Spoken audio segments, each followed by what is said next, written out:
Hi, Namaste, welcome back to our channel. So now I'm going to talk about direct speech and indirect speech. So యాక్చువల్గా నేను దీని మీద ఒక long video అయితే చేద్దామని అనుకున్నాను. అయితే షార్ట్ వీడియో ద్వారానే బ్రీఫ్ ఎక్స్ప్లెనేషన్ అయితే చేద్దామని మళ్ళీ డిసైడ్ అయ్యాను అనమాట. అలాగే ఇప్పటివరకు నన్ను సపోర్ట్ చేసిన ప్రతి ఒక్కరికి పేరు పేరున థ్యాంక్స్ చెప్పుకుంటున్నాను. సో నేను చెప్పేటటువంటి వీడియోస్ మీకు కనుక యూస్ఫుల్ అయితే తప్పకుండా సబ్స్క్రైబ్ చేయండి, ప్రతిరోజు ఫాలో అవ్వండి. మీకు ఏమైనా డౌట్స్ ఉంటే కమెంట్ బాక్స్లో తెలియచేయండి. Okay.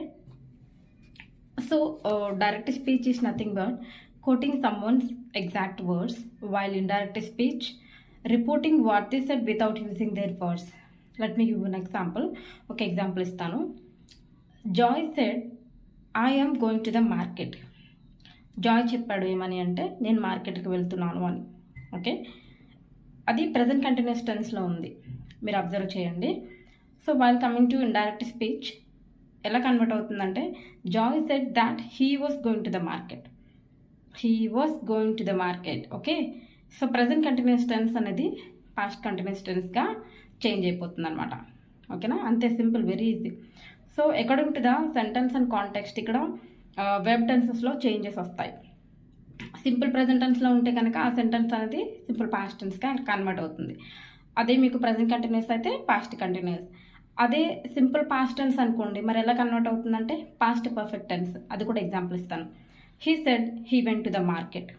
He said that he had gone to the market. Okay, he went to the market అనేది పాస్ట్ టెన్స్ కదా, సింపుల్ పాస్ట్.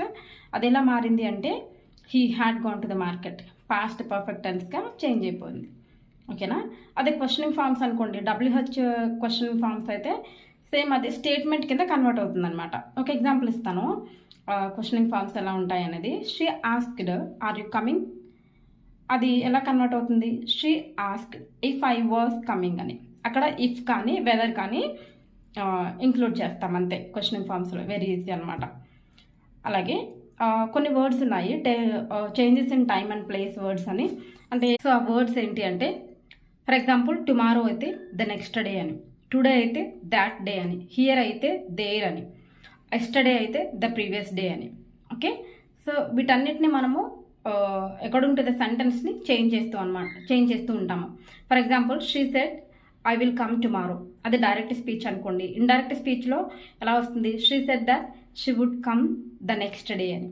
ఓకేనా, మీకు అర్థమైంది కదా. సో ఒక సింపుల్గా నేను అయితే చెప్పడం జరిగింది. మీకు ఈ వీడియో కనుక నచ్చినట్లయితే తప్పకుండా లైక్ చేయండి, యూస్ఫుల్ అయితే యూస్ఫుల్ అని కామెంట్ చేయండి. సో మీకు ఒకవేళ లాంగ్ వీడియో కావాలి దీని మీద అంటే కనుక మీరు కామెంట్ చేయండి. మీ యొక్క కామెంట్స్ని బట్టి నేను ఈ యొక్క లాంగ్ వీడియో చేయడానికి నేను తప్పకుండా ట్రై చేస్తాను.